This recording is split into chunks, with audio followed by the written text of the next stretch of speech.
PM Modi आज Finland की PM के साथ किन किन मुद्दों पर बातचीत करने वाले हैं। इंटर पार्लियामेंट्री यूनियन के अध्यक्ष आज संसद के केंद्रीय कक्ष में सांसदों को संबोधित करेंगे। और एंटीलिया केस में क्यों तेज है सियासी हलचल, देश की तमाम अहम खबरें हम आपको दिखाते हैं टॉप 9 राष्ट्र में।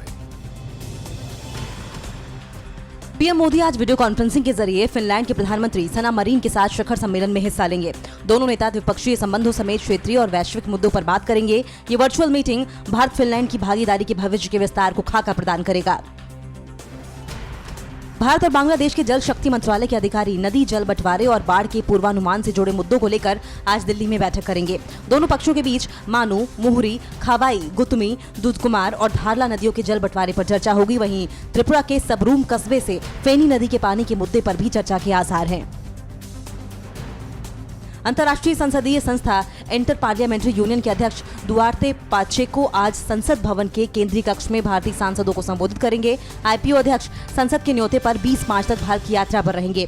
आईपीयू दुनिया भर में लोकतंत्र को बढ़ावा देने से जुड़े मुद्दों को उठाता रहता है।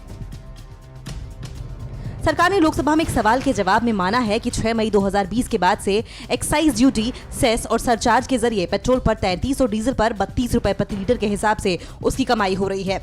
वित्त मंत्री ने कहा है कि पेट्रोलियम उत्पादों, कच्चा तेल, पेट्रोल, डीजल, विमान ईंधन और प्राकृतिक गैस को अभी जीएसटी के दायरे में लाने की कोई योजना नहीं है।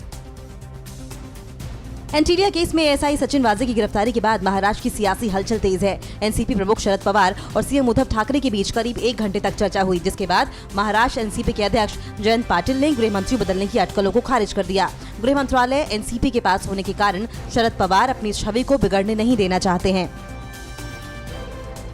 एनसीपी मुखिया शरद पवार ने अपनी पार्टी के मंत्रियों से मुलाकात की। पवार ने सोमवार को कहा कि कोरोना वायरस के बढ़ते मामलों को देखते हुए महाराष्ट्र को अलर्ट पर रहना होगा, लेकिन कल्याणकारी योजनाओं का क्रियान्वयन नहीं रुकना चाहिए।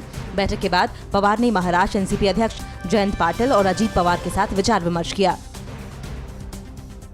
दिल्ली में आतंकी आरिस खान को मौत की सजा सुनाए जाने के बाद मामले में राजनीति शुरू हो गई है। बीजेपी नेता प्रकाश जावड़ेकर ने मामले को लेकर विपक्ष के नेताओं से माफी की मांग की है। कोर्ट ने 2008 में हुए बाटला हाउस एनकाउंटर के दौरान हुई पुलिस इंस्पेक्टर मोहन चंद शर्मा की हत्या के दोषी आरिस खान को मौत की सजा सुनाई है।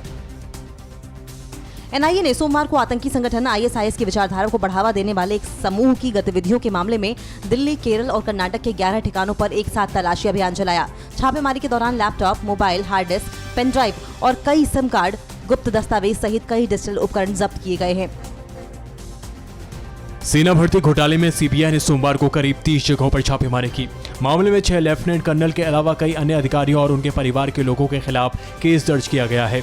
इन लोगों पर एसएसबी के जरिए अधिकारियों और अन्य पदों की भर्ती में रिश्वत और अनियमितताओं के आरोप लगे हैं। परवाह देश की, सोमवार से शुक्रवार रात 10 बजे TV9 भारतवर्ष पर।